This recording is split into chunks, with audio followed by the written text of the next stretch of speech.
সাকিব সহ শ্বশুর শাশুড়ির সঙ্গে দূর-দূরান্ত লোকে ক্যামেরাবন্দী হয়ে অজানা তথ্য প্রকাশ করে যা বললেন চিত্রনায়িকা শবনম বুবলী। তাই তার বিস্তারিত জানতে অবশ্যই ভিডিওটি না টেনে শুরু থেকে শেষ পর্যন্ত দেখে সঙ্গেই থাকুন।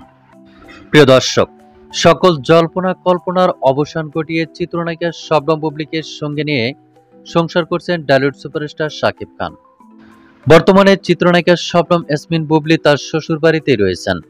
ঘনিষ্ঠ এক সূত্রের মাধ্যম থেকে জানা যায়, চিত্রনায়িকা শবনম বুবলীকে ফিরে আনা উপলক্ষে আবারও একটি অনুষ্ঠানের আয়োজন করেছিলেন বলিউড সুপারস্টার শাকিব খান। আর সেই আয়োজিত অনুষ্ঠানে বলিউড সুপারস্টার শাকিব খান সহ শ্বশুর শাশুড়ির সঙ্গে দূর-দূরান্ত লোকে ক্যামেরাবন্দী হয়েছেন বলিউড কুইন শবনম বুবলী। আর এমন একটি স্থিরচিত্র ইতিমধ্যে সোশ্যাল মিডিয়ায় ভাইরাল হয়েছে। ছবিটি প্রকাশের সঙ্গে সঙ্গে নেট মাধ্যম সহ বিভিন্ন মাধ্যমে বেশ সাড়া ফেলেছে। ছবিটিতে দেখা যাচ্ছে শাকিব খানের পাশে দাঁড়িয়ে আছেন চিত্রনায়িকা শবনম বুবলী এবং তার পাশেই শাকিবের বাবা এবং মা দাঁড়িয়ে আছেন।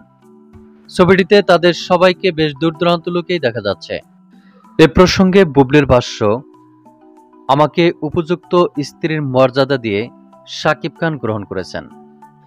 আর আমার শ্বশুর শাশুড়ির সহ পরিবারের সকলে আমার সঙ্গে সদাচরণ করছেন। তাদের সকলের ব্যবহারে আমি সত্যিই খুব মুগ্ধ। এভাবে শ্বশুরবাড়ি প্রসঙ্গে কথা বলছিলেন বলিউড কুইন শবনম বুবলী, এমনটাই মন্তব্য রয়েছে।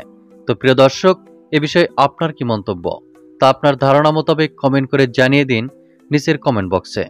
ধন্যবাদ পুরো ভিডিওটি উপভোগ করার জন্য।